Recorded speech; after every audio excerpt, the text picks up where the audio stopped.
by the third one-armed swordsman film, the new one-armed swordsman film, the women are no longer important. So in fact, there was one scene in which a woman walked together with the two men, and she doesn't walk in the middle. She walks in the side, holding onto the empty sleeve.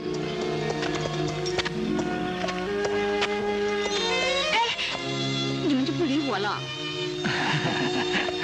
来，抓住我袖子。 蕾蕾，我从来就没见你笑过。So it's a very, very obvious sexual connotation in there, and also very, very important that women are no longer important. There is no argument. What is important is me and my pal, in my man friend. But of course, we also have to go back to the tradition in martial arts in which there is the popular belief that to be a good martial artist, you have to stay away from women. I mean, you either have to literally castrate yourself, like in the swordsman films, when Bridget Lin plays a woman, a man, a castrated man, or also the eunuchs in the King Hu films. For example, Robert De Niro in Raging Bull, he was abstained from sex before his fight. It is universal in the sense that being with a woman dilutes a man's power. And also that anger towards older people, towards the older generation, was very clear in the third one-armed swordsman. There is friendship between young people. There is none between old people, or between young and old people. Young people are naive and honest, while old people are scheming and bad.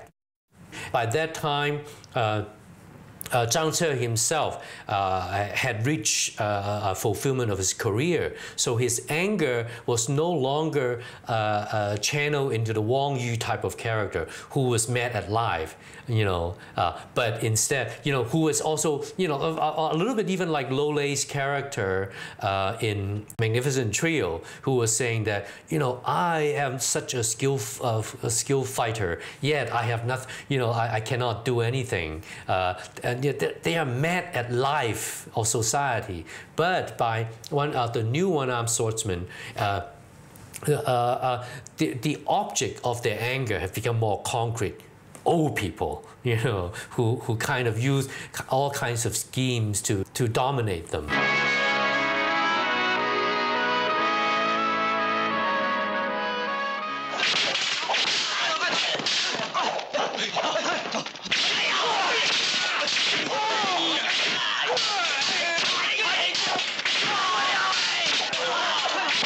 Foreigners will not be able to understand the film as much as we do because we grew up with those stories. We are familiar with those stories and we're familiar with those characters. But there is always something universal about this kind of characters, the outlaw characters. In many ways, there are many Billy the Kids in Chang Cheh movies.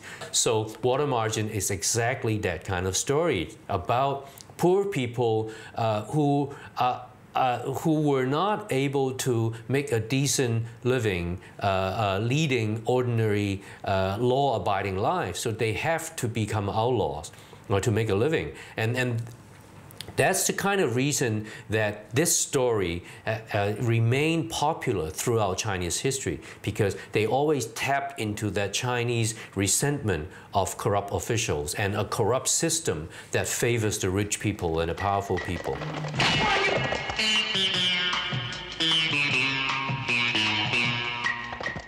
In my mind, is Chang Cheh experimenting with things? Because if we see in the Chang Cheh films of the 70s, he was trying all kinds of different things. And he was given the chance. I mean, he was making 5 or 6, 7 or 8 films a year.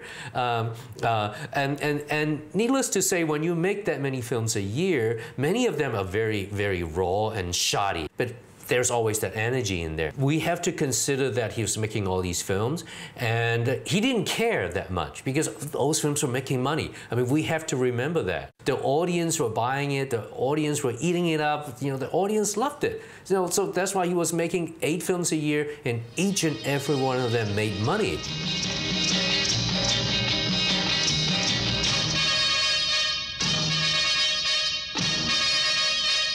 In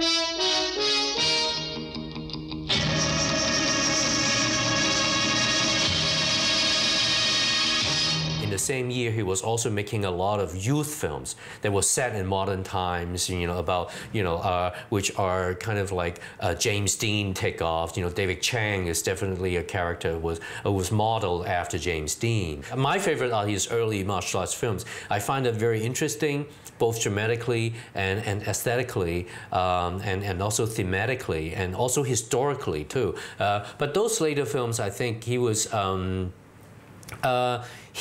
in cruise control. I mean, to use American parlance, because he has made so many films. He was becoming bored by filmmaking. It's obvious.